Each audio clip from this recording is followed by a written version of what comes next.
He doesn't like girls. Big pause. Well, I know he's in good hands. So weight of that was on our shoulders, and if later on you'd like me to describe how we finally got this guy to like girls, I'd be happy to tell you. The following year, same thing. Here's a firm owned by his breeder, Lou and Patrice Wolfson, and he was champion 2-year-old, champion 3-year-old, and horse of the year at 3, and he won the American Triple Crown. He was doing everything that Seattle Slew did, even to some degree more, because he had a nemesis next to him that Slew never had, and that was Aladar. So, you know, it's amazing what Firm did. So we syndicated him, and Lou Wolfson kept him in training as a 4-year-old, because after being asked whether a Firm was a great horse, he said, I can't call him great until he beats older horses. And he, another great sportsman, kept him in front of us as a 4-year-old, where he became 4-year-old champion, horse of the year again. And we syndicated him and came back. And it was a terrific ride from there on at that wonderful farm. Johnny, just let me ask you right quick. We had talked in conversation previously, comparing books, comparing the size of stallion books and how horses were syndicated back when you were starting to get your stallion operation going. And I think the typical, stallion syndication was a 40 stallion or 40 share syndicate at the time. Would you just elaborate a little bit, like, how breeders stayed in with you compared to, how it is today? Well, the only thing consistent in life is change, and the game has changed. I was very fortunate when I came on, because if you got a nice horse, you could syndicate him. And you might sell 30, 35 shares. And the people that own those shares would stay with the horse, because they owned them for 4 years, to at least give him as good a chance as he could have. But when you own all the horse in the first crop and all the bad winnings come to the November sale, you can feel a little hit. If he doesn't have a 2-year-old, you're done, pretty much. So I'd say it was much easier then than it is today. And we didn't do any of the, you live fold guarantee. There wasn't any, if it doesn't bring the stud figure, you don't owe anything. I mean, it wasn't that complicated, and the people that own the horse were in with you were very loyal, so they used the horses. So if you wanted to sell a few extra seasons, you could. And in those days, 60, 70 mares was a full book. And I know when they had the virus abortion deal, and I just started with Shecky Green and What Luck, I never did shut down. And so that was, I don't know who else had ever bred 85 or 90 mares, but that's what they both had that year. And both ended up toward the top of the sire list. But anyway, the books of these mares now, I think it's taken a little bit of the play away from the average or guy getting started, because they moved the summer sale to the fall sale, so everybody gets shoved down a little farther, and there never was any 40 of the best stallion in the world in the sale. There may be 7 or 8 of them. Northern Dancer, back before that, Bull Ruler. You just didn't have so that gave, if they wanted a horse, they had to buy a reviewer or something else, and so it's made it a little different. But it's still a great game, and I think the stallion business is good. So I was very fortunate, and that's about it. Rick, let's touch on 1986. You go to work for W.T. Young's Overbrook Farm, helping him as a stallion consultant. Why don't you just give us a little background on Stormcat. We all know he reached great heights. We know the pinnacle that that he achieved, and whether or not we'll ever see it again.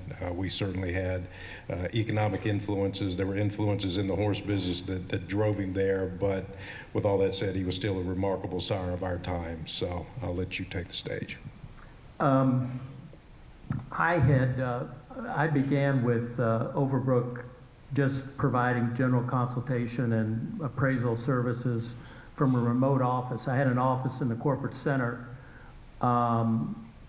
which obviously was far removed from the corporate office of Mr. Young and the farm. And I learned one thing from that, you've got to be on the farm where your client sees you every day to be effective as a consultant, otherwise they're not going to call you. And I was very fortunate that they did call me when, after they stood Stormcat for 1 year, and let me give you a backstory on that. Stormcat came within a nostril of winning the Breeders' Cup Juvenile. He was just passed in the last jump by Tasso.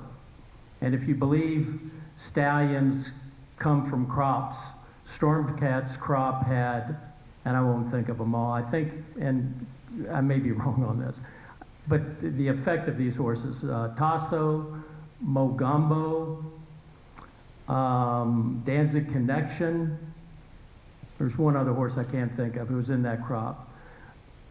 And Stormcat emerged as one of the great stallions of the last 50 years or so.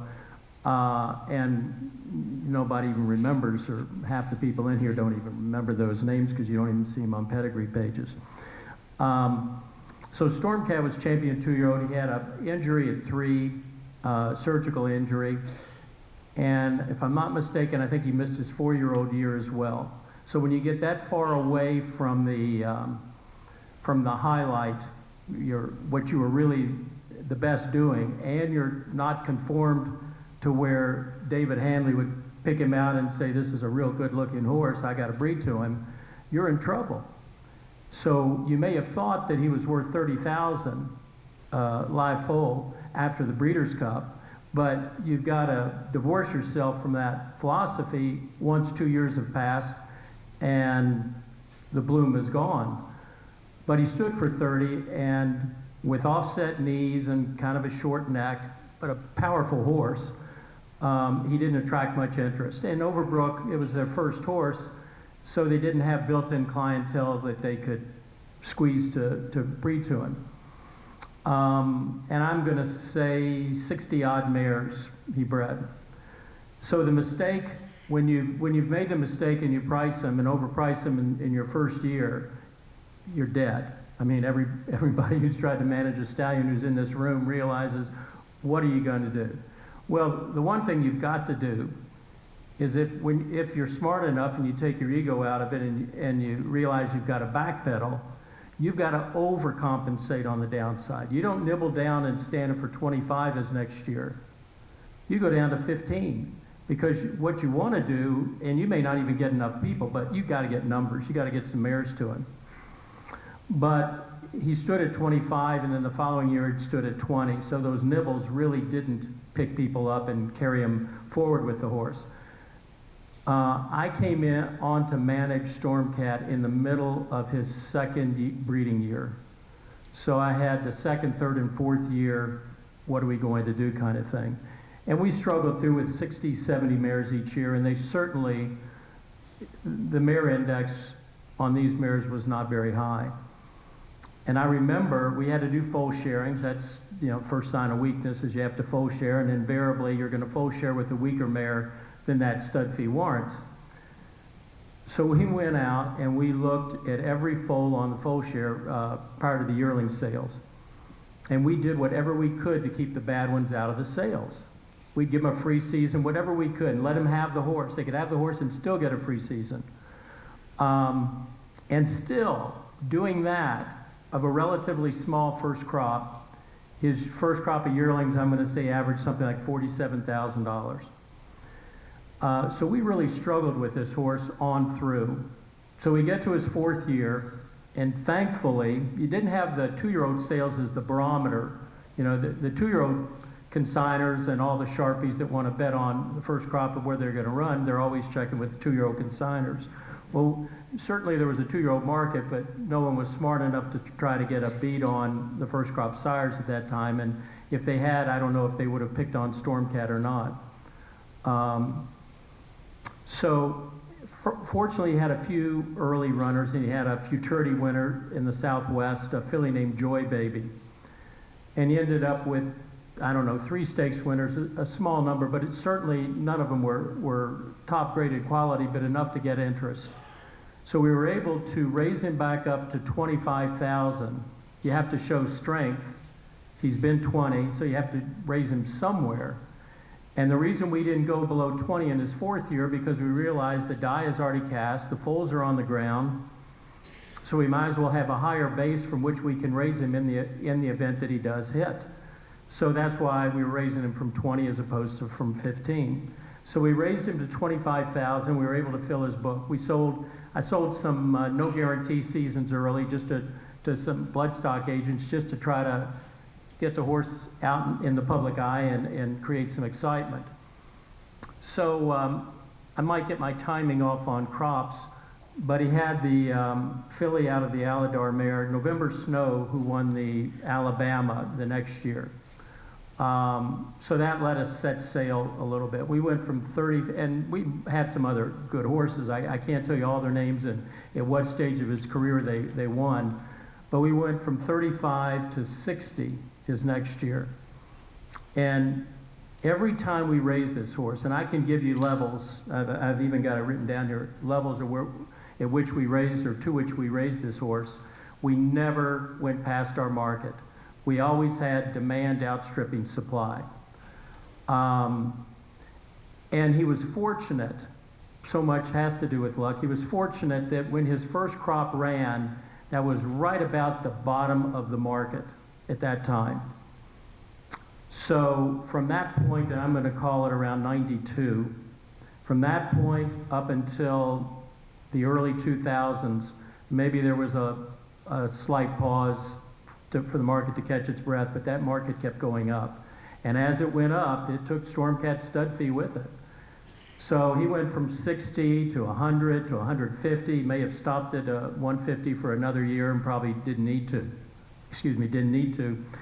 And then we went 250, 3, 4, 5. I think he stood for $500,000, live full guarantee, 7 straight years. That's after a year at 400 and maybe a year or so at 300. That pleased W.T. Young to no end. He loved, to him, raking in that money was a sign of success, as it would be to anyone in here. And it had to extend his life to come in the office all charged up, knowing that he could talk about Stormcat and go through the mental exercise of planning. He just loved that whole concept of it. What helped Stormcat get up to those high levels was the fact that his son started hitting at stud. So all of a sudden, and what also helped him is that he was truly international. He had Group 1 winners in Europe. So you had the European breeders wanting to breed to him. You had the European buyers wanting to buy yearlings by him.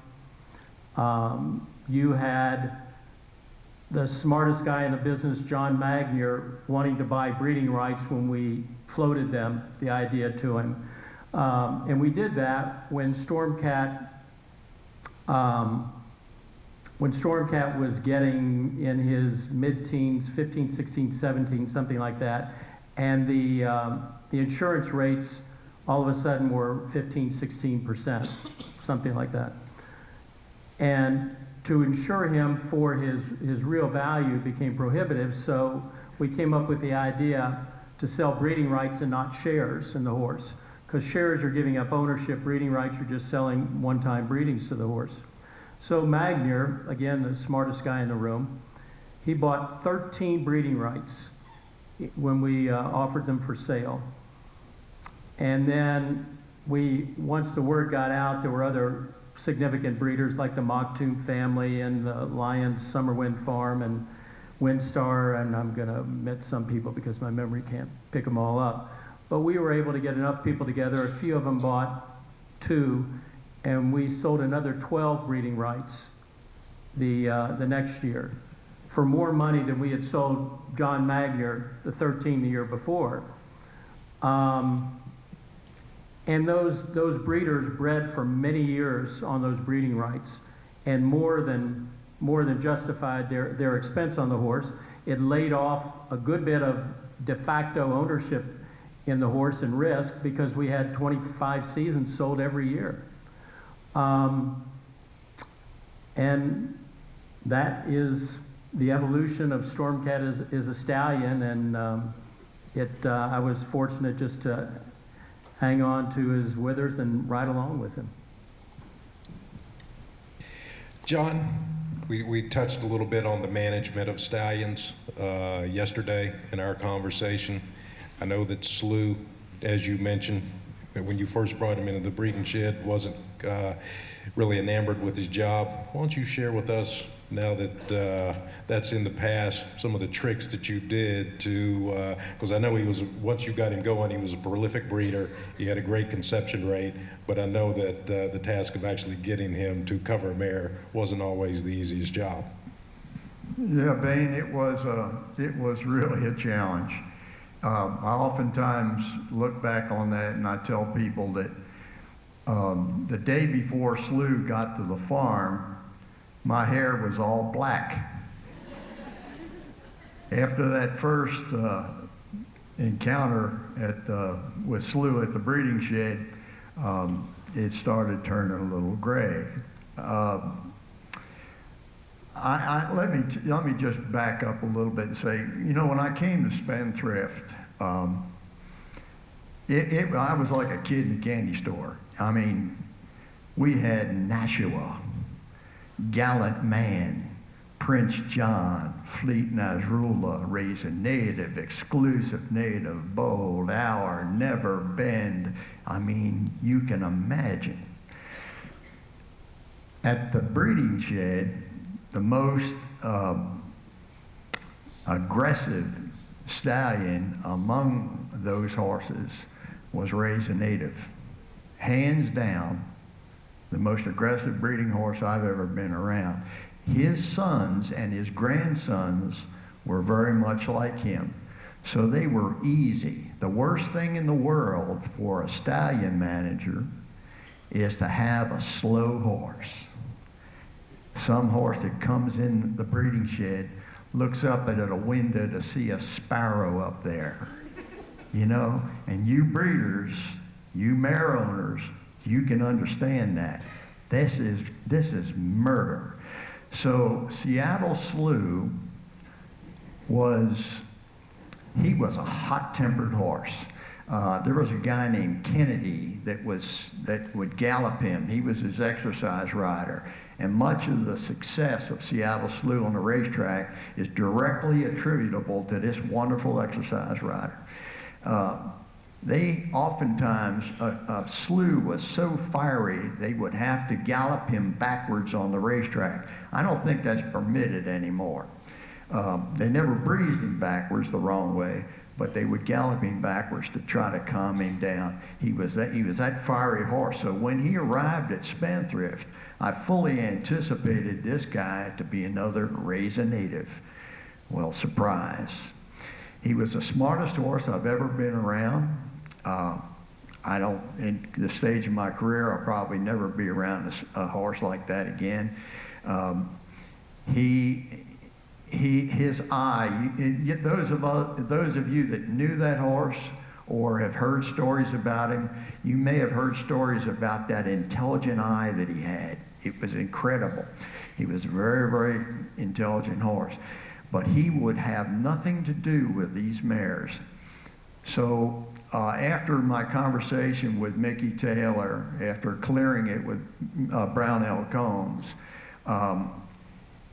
I asked him, I said, Mickey, I don't know what we're going to do. We've got probably the best stallion groom in the country in Clem Brooks. He's handled countless stallions there have been over 200 stallions stand at Spencer Farm, folks, over the years. Clem Brooks was the best man on the end of a stallion shank I'd ever seen.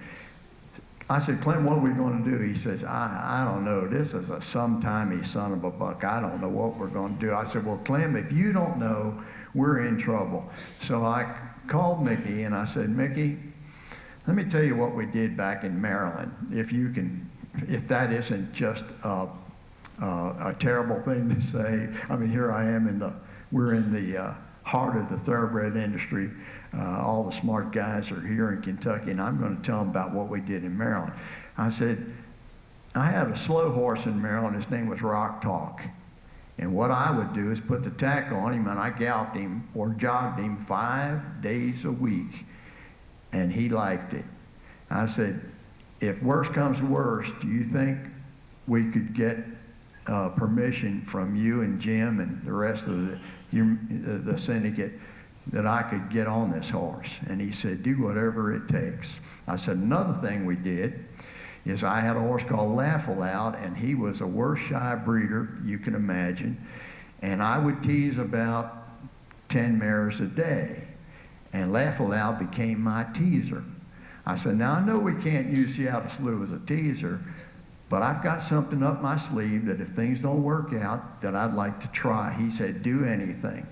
Now this is a $12 million syndication, Triple Crown winner, champion, tremendous horse. So what we did is I had an old bag of bones mare named Fleet Flight by Count Fleet out of Lee Lark. This was some old gal. She had been barren a while, and I brought her down from Maryland, and I brought her in the shed, and Slew kind of liked her. And we got him to where he would be interested in old Fleet Flight. Then he'd lose interest. Then we'd get exudate from dead hot mares, and we'd bathe his nostrils with it. We'd do everything. Finally, we got him a little interested where Fleet Flight was the gal that he thought he'd be all right with, and we'd have her in the breeding shed. I'd have Louise Judy book 2 mares at one session to the horse. This didn't happen all the time, but if we had 2 mares that wanted to get to him, the deal was if he chooses one of those mares, that's the mare he's going to be bred to, and the other mare can come back in the second session. So that's how we got him going. I then, one day I had such a difficult time with him. I asked Buster Gordon, we were in the breeding shed, I said, Buster, go get the tack out of that wooden stud barn. We put the tack on him in the breeding shed. They gave me a leg up. I rode out of the breeding shed through the wooden stud barn into his paddock, turned right in his paddock, and foolishly, I took a cross on him. His neck spread about 12 inches. I felt my irons go out another 12 inches. He was in gear. He's back on the racetrack. I said, dear Lord, on the way down, if you've got a couple of favors, this is what I'm asking. Would you please get us back safely? But if you've only got one favor, get this horse back safely. We started galloping him. All he wanted was his job back. He loved it. He got to where he would start accepting mares. He felt good about himself. He was back as a racehorse, and even though he was on that farm. And this was how we nursed him through. We started another situation where we'd have, at Spendthrift in one breeding session, we'd have anywhere from 10 to 25 mares per session. At the height of my career, we had as many as 45 stallions at one time there at that farm. So we'd have 25 mares out there. Now I wouldn't have him tease him, but I'd have Joe Williams, a great stud groom, stand out there and let him look at all those mares as they came from that wash rack. And when he was right, I said, Joe, you holler.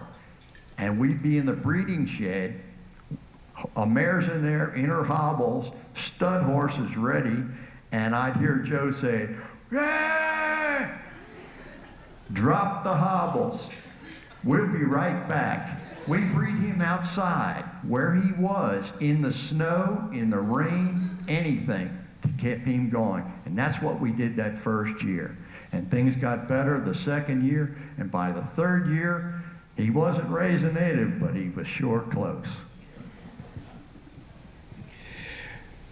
Johnny, you managed the career of Alleged. You know, Alleged had the reputation of being a pretty bad hombre himself. You want to just elaborate a little bit on how you dealt with him? Well, it just, you had to be careful but he never left his stall or came in from the paddock without two guys, one on each side, because he was just an honorary horse, and they obviously won 2 Arcs. Vincent O'Brien, one of the greatest trainers the world's ever known. They never cleaned his sheath. He wouldn't let them. In other words, he was a horse, had a mind of his own, and really didn't want to be fooled with. Well, he was a very aggressive breeder. He was very fortunate for us that he had some very nice runners. And I mean, it's just like John said, horses to a certain extent are like people. I mean, they're all different, and you got to do different things with them to get the best out of them, whether you're breeding them or training them or whatever you're doing. So Alleged was kind of a pill. Rick, let's go back to a question relative to book size. We're in a modern era of stallion management, and we see very large books these days, and it's the norm. Back in the 70s, 80s, when we saw smaller books, you could identify a horse that had 20% stakes winners. I mean, if he was at the top of his game. Compare that, how you would identify, how a person that does what you do in an advisory capacity uses the knowledge from the past, and how you would apply that now to the present, when you're looking at horses that certainly have lesser statistics than what we have historically seen. Well, I think we just adjust our thinking, so nobody's thinking 20%. 10% is pretty good, and we think accordingly. I have a different philosophy because I'm really bottom line oriented. I want to get as much money. I mean, I worked well with W.T. Young because that's what he wanted. So it was very easy to mirror what his goals were. He did not like to see any unused semen out there. When Stormcat's first crop hit, he was breeding his 4th book of mares. It was fairly late in the breeding season, but Mr. Young had me call everybody who had paid a full stud fee up to that time. Now, it wasn't a slew of people, but it was enough, and offer them a free season to Stormcat. And people were getting out of contracts, whatever they could do to take this free season. So that's just a marketing ploy. The share the upside and all this other stuff are marketing ploys as well. And there's nothing wrong with any of them. It's all a function of marketing. But I'm going to try to breed as many mares as I could breed when I'm managing a stallion, as many as that stallion is comfortable covering. Because you can't make them breed if they're not going to want to breed, in spite of John's efforts. If they just don't want to, you can't do it. But I still believe in maximizing the book. I'll tell you a story on Deputy Minister. He had already bred a few books of mares when I took over managing him, and his book size was 40 share syndicate, 10 bonuses, 4 breeding rights for the farm, and 2 for a trainer and maybe somebody else. And I'll tell you, Winfield's owned 4 shares in Deputy Minister. And you know how they got those 4 shares? This was before I started with them. They weren't that keen on the horse, and Bob Brennan had raced the horse. And however the negotiations went, they ended up, and this was when the market was really hot in the mid-'80s or so. They traded to Bob Brennan one-time breeding to Nijinsky, whose no guarantee price was in the 400,000 range, for 4 shares in deputy minister. So I'm coming aboard. I'm just keen on the horse. I love the horse, and I'm talking to Charles Taylor. I said, you know, Charles, Brennan owns 32 shares. Overbrook owns 4 shares. And Marjo Agro, who was one of the initial breeders, she was the breeder and one of the original owners as a racehorse, and Kinghaven Farm from Canada, they own the balance of the horse. So I said, we're in a position of weakness, because if this horse hits, Brennan took 31 shares or 30 shares to make to unilaterally amend the syndicate agreement to do whatever you wanted to do. Conversely, or accordingly, it takes 11 shares to thwart anybody from doing that. So I said, nobody's overly keen on the horse. Let me see if I can buy 6 shares in the horse, get us to 10, which won't eliminate an amendment, but if we get 1 vote from Kinghaven or Marjo, at least it could eliminate something. So we bought the 6 shares from Brennan, and later we bought another share that went up for auction or whatever it was. So we had our 11 shares that gave us security in the horse. Those 11 shares were more powerful, or as powerful, as the other 29 shares, because you could keep anybody from doing anything that you wouldn't want them to otherwise do. So his book is 56 mares. And I said, Charles, this was after he started hitting, the horse started hitting, and I said, we've got a lot of demand, can we take him up to 60 mares? And Charles hemmed and hawed, you know, just really didn't want to do it. He had kind of a traditional appeal to it, and I'm gung-ho, you know, I really want to go there. So I finally talked him into it. We got to 60, and I won't elaborate all the steps all the way up. But when we finally bred over 100 mares to the horse, and Charles sadly was not with us anymore, I could hear thunder rumbling from above, and that was Charles reacting to this aggressiveness.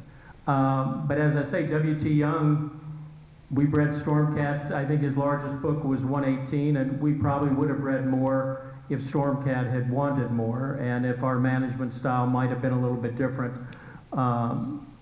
To breed more. Silver Deputy is another horse that we had, and he didn't want too many mares, and I think Fred could probably correct me on this, but maybe he bred over 100 mares, but maybe 100 might have been as much as he wanted. So, you know, if the horse wants to do it, I'm in favor. And I know it's a market function. You're going to flood the yearling sales. You might even affect the stud book years down the road, but it's hard to argue with the income that's coming your way. Johnny, I'm going to tell a little story on you right now, and this is kind of going off script. When I was a youngster and starting to sell horses, and I was selling for my family, and it's book 6, and we're standing out back at Keeneland, and I think we were stabled in one of these barns before they put the back walking ring, and you kept beelining it up to the pavilion and coming back, and beelining up the pavilion, coming back, and finally you took a break. And I said, Mr. Jones, I said, you're awful busy for a man working in book 6. And you reared back and you said, son, he said, not all these horses in this book are capable of staying in Kentucky, but every one of them's got one in him, and I'm gonna do my damnedest to find it. So with that being said, I know we're gonna have some closing remarks here.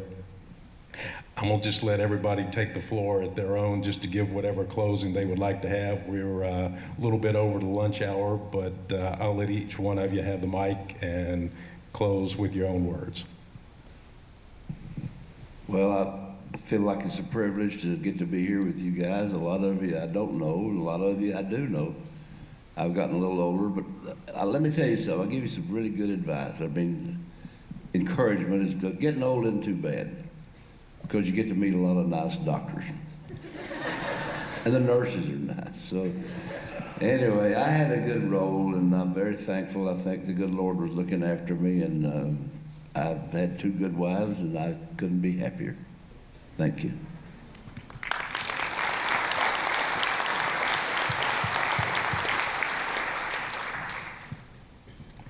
I don't have any words of wisdom like Johnny. I'm just trying to develop the wisdom that he's had. And I certainly won't achieve legend status that he has. But I will end with a story that you all will probably find interesting because it has to do with the great Northern Dancer. So anything that has to do with Northern Dancer, you've got to pay attention. We had closed down the Maryland farm, and we made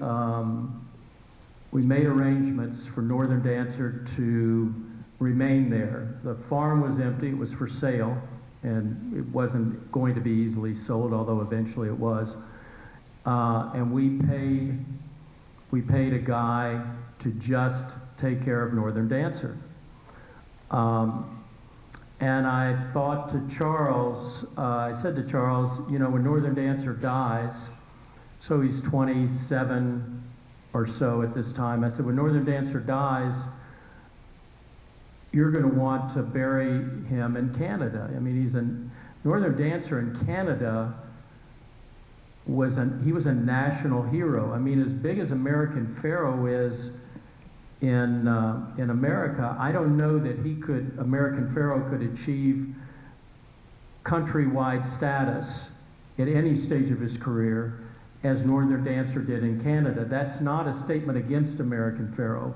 That's how much the Canadians respected and revered and owned Northern Dancer. So I said, we've got to make arrangements to be able to ship his corpse to Canada. So we contacted the Minister of Agriculture, and we got 24 hours to get him there.